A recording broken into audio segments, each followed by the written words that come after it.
Introducing the all-new Italiano range of pizza. Pizza Ultimo. Pizza Hut.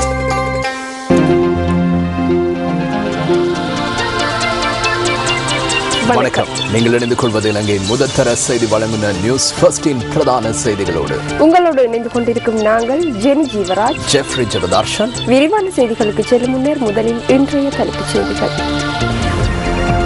குற்றப்புலனாய்வு திணைக்களத்தினால் கைது செய்யப்பட்ட ஆசாத் சாலி விடுதலை.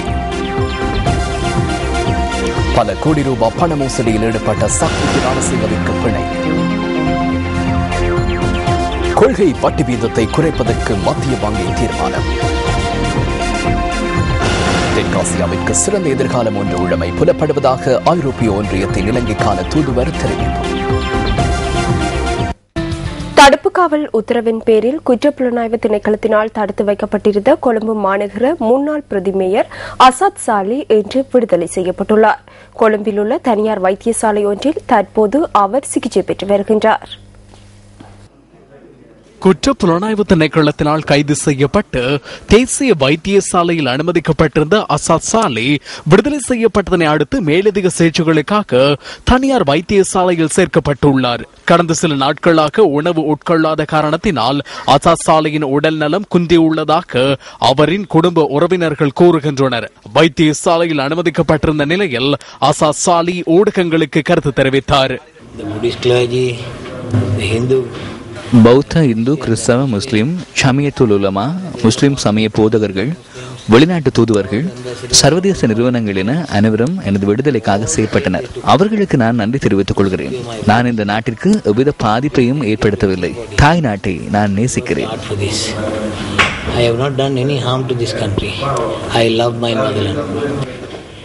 ඔගලන් සියලු දෙනා දීපු සහයෝගය තමයි අද මම එළියේ ඉන්නේ. ඒ විතරක් නෙවෙයි ඕගලන් நீங்கள் அனைவரும் வழங்கிய ஒத்துழைப்பினாலேயே இன்று நான் வெளியில் வந்துள்ளேன். அது மாத்திரமன்றி இவ்வாறானதொரு நிலைமை வேறு எவருக்கும் ஏற்படக்கூடாது என நான் பிரார்த்திக்கிறேன். 8 நாட்கள் நான் உள்ளே இருந்தேன். எதனையும் உட்கொள்ளவில்லை. தற்போது நான் பேச முடியாத நிலையில் உள்ளேன். இன்னும் 2 நாட்களில் நான் கருத்து தெரிவிக்கிறேன். நான் சத்திய கடதாசி ஒன்றை வழங்கியுள்ளேன். இந்த நாட்டின் ஒற்றுமைக்காக ஆசாத் சாலி செயற்பட்டுள்ளார். எமது அமைப்பு அர்ப்பணிப்பு செய்துள்ளது. அதனால் நாட்டை பிளவுபடுத்துபவர்கள் எம்மிடமில்லை. நாட்டை ஒன்றிணைக்கும் குழுவினரே எம்முடன் உள்ளனர். அதனால் நாம் ஒன்றிணைக்கும் பிரிவில் உள்ளோம். இவ்வாறானதொரு கருத்தை நான் முன்வைத்ததில்லை, முன்வைக்க எண்ணியதும் இல்லை, முன்வைக்கவும் இல்லை. அதனால் இந்த கைது தொடர்பில் அவர் உடனடியாக கவனம் செலுத்த வேண்டும். அதனையே சத்திய கடதாசியிலும் நான் கூறியுள்ளேன். வேறு எதுவும் இல்லை. நன்றி. මේ රටේ සමගිය වෙනුවෙන් අසත් සාලි කැප වෙලා තියෙනවා. අපේ සංවිධානය කැප වෙලා තියෙනවා. ඒ නිසා රට බෙදෙන මිනිස්සු අපි ගාව නැහැ. රට ඔක්කොම එක්කව කරන කට්ටිය අපිත් එක්ක ඉන්නේ. ඒ නිසා අපි එක්කව කරන කාණ්ඩේ ඉන්නේ. මේ වගේ ප්‍රකාශයක් මම කරලා නැහැ. කරන්න ඉතලත් නැහැ, කරන්නෙත් නැහැ. ඒ නිසා මගේ මේ ඇරස්ට් එක එතුමා වාම බලන්න ඕනේ කියලා. එච්චර මම ඇෆිඩේවිට් එකකින් කියලා දෙන්නේ. වෙන මොකුත් මම කියලා නැහැ. ස්තුතියි. ස්තුතියි. සමාවිලිමක් කරලා නැහැ. මම දෙන්නම් ස්ටේට්මන්ට් එක. நான் அறிக்கை ஒன்றை வெளியிடுவேன். எனக்காக அர்ப்பணிப்பு செய்த அனைவருக்கும் நன்றி. அனைத்து ஊடகங்களுக்கும், அரசியல் கட்சிகளின் தலைவர்களுக்கும், குறிப்பாக சிரச மற்றும் திரண ஊடகங்களுக்கு நன்றிகளை தெரிவித்துக் கொள்கிறேன். சிரச ஊடகம் பிரத்யேகமான தொகுப்பொன்றை ஒளிபரப்பியது. நாம் அவர்களுக்கு நன்றிகளை தெரிவிக்கிறோம். சட்டத்திரணி அமைப்புகள், முழு நாட்டிற்கும், கனடா, அமெரிக்கா மனிதுரிமைகள் கண்காணிப்பகம் ஆகியவற்றுக்கும் நன்றிகளை தெரிவிக்கிறேன். நான் செய்திகளை அறிந்திருக்கவில்லை. அனைத்தையும் பார்த்துவிட்டு நாளை அல்லது நாளை மறுதினம் சுகமடைந்த பின்னர் கருத்து தெரிவிக்கிறேன்.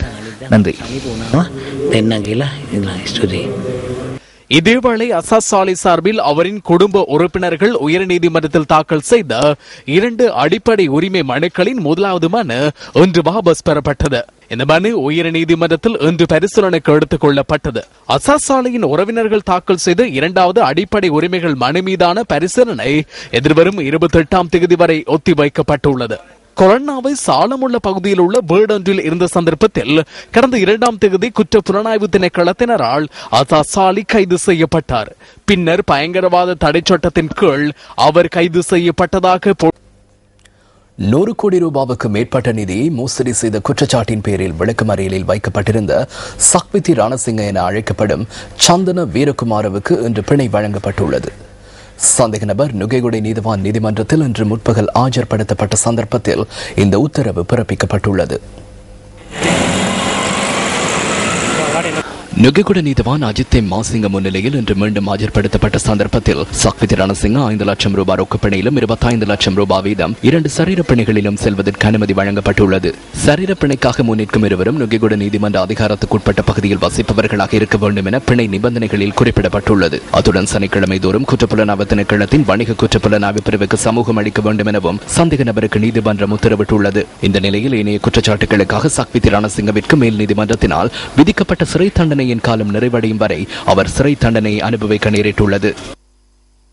ඇත්තටම සැකකරුවෙකු අත්අඩංගුවේ රඳව ගන්න පුළුවන් වසර දෙකක எமது யாப்பு வகுக்கப்பட்டுள்ள முறையின் பிரகாரம் சந்தேக நபர் ஒருவரை கைது செய்து 2 வருடங்கள் மாத்திரமே தடுத்து வைக்க முடியும். எனவே சட்டத்தின் பிரகாரம் அவருக்கு நீதி கிடைத்துள்ளது என்பதை மகிழ்ச்சியுடன் கூற முடியும். 2010ஆம் ஆண்டு முதல் சுமார் 3 வருட காலம் அவர் விளக்கமறியலில் தடுத்து வைக்கப்பட்டிருந்தார். වසරේ සිට වසර 3කට ආසන්න කාලයක් ඔහු බන්ධනාගාරගත වෙලා හිටියේ.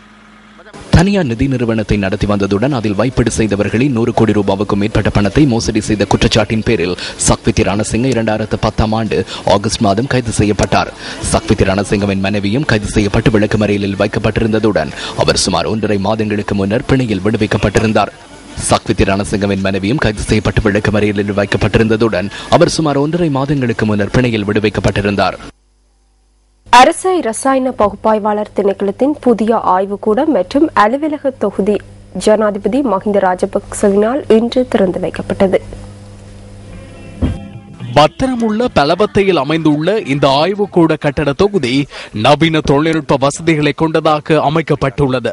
சகல அலுவலக வசதிகளும் இதில் உள்ளடங்கியுள்ளதுடன் 6 மாடிகளை கொண்ட இந்த கட்டடத்தின் நிர்மாண பணிகளுக்காக 1393 மில்லியன் ரூபாய் செலவிடப்பட்டுள்ளது. நவீன வசதிகளுடன் கூடிய மரபணு பரிசோதனை கூடம் ஒன்றும் இந்த கட்டட தொகுதியில் நிர்மாணிக்கப்பட்டுள்ளது. வணிக வங்கிகளின் வட்டி வீதத்தை தீர்மானிக்கும் கொள்கை வட்டி வீதத்தினை 50 புள்ளிகளினால் குறைப்பதற்கு இலங்கை மத்திய வங்கி தீர்மானித்துள்ளது. இதன்படி மத்திய வங்கி மற்றும் வணிக வங்கிகளுக்கு இடையிலான மீள் விற்பனை மற்றும் மீள் கொள்வனவு வட்டி வீதம் 7 மற்றும் 9 வீதமாக குறைக்கப்பட உள்ளது. இலங்கை மத்திய வங்கியின் கொள்கை வட்டி வீதத்தை 4 மாதங்களின் பின்னர் குறைக்க முடிந்துள்ளமைக்கான காரணத்தை மத்திய வங்கியின் ஆளுநர் தெளிவுபடுத்தினார்.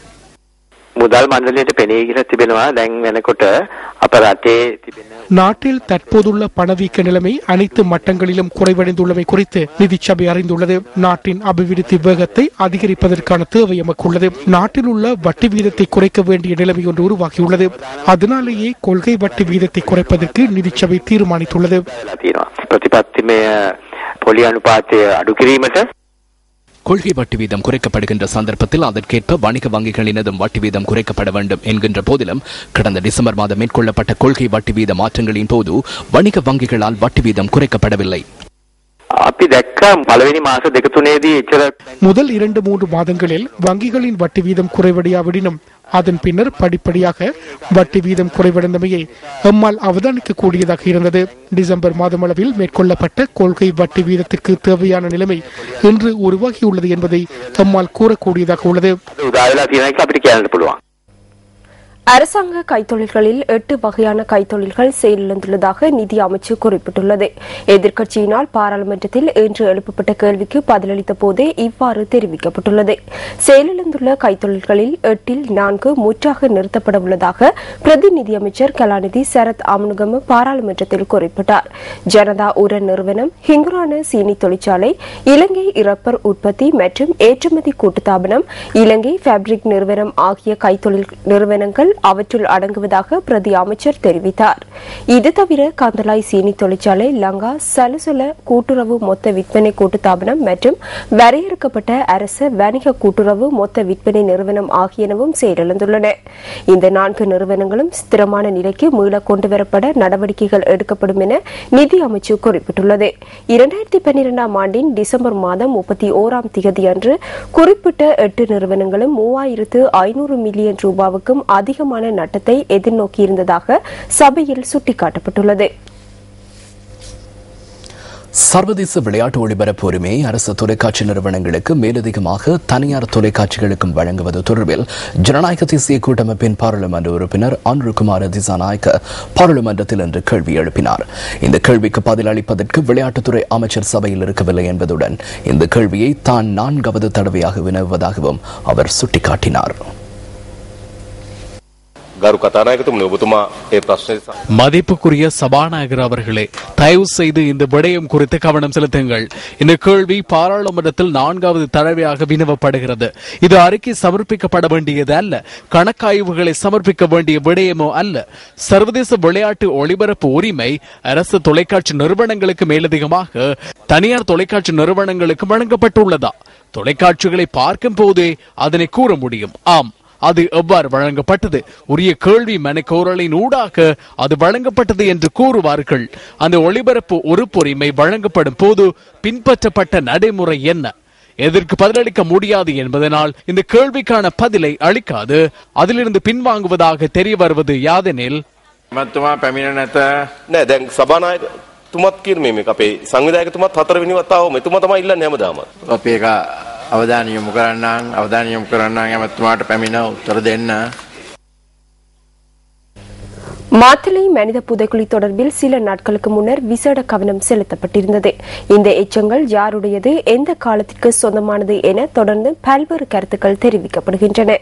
இதேபோல கடந்த 8ஆம் தேதி காணாமற் போனோரின் குடும்பத்தினரால் முன்வைக்கப்பட்ட 11 சத்திய கடதாசிகளும் இன்று நீதிமன்றத்தில் பரிசீலனைக்கு உட்படுத்தப்பட்டன.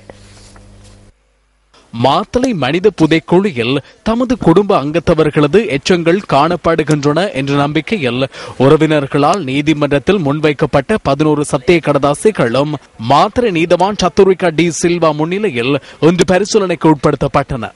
உறவினர்களால் முன்வைக்கப்பட்ட சத்திய கடதாசிகள் தொடர்பில் எதிர்வரும் 14ஆம் தேதி அன்று அவர்களிடமிருந்து வாக்குமூலங்களை பெற்றுக் கொள்ளுமாறு நீதிமன்றம் குற்றப்புலனாய்வு திணைக்களத்திற்கு உத்தரவிட்டுள்ளது. சட்டத்தரணி சுனில் வாட்டங்கள உள்ளிட்ட குழுவினர் 1988 மற்றும் 1989ஆம் ஆண்டு கால பகுதியில் காணாமற் போன மற்றும் கொலை செய்யப்பட்ட உறவினர்களின் குடும்பத்தினர் சார்பில் நீதிமன்றத்தில் ஆஜராகியிருந்தனர்.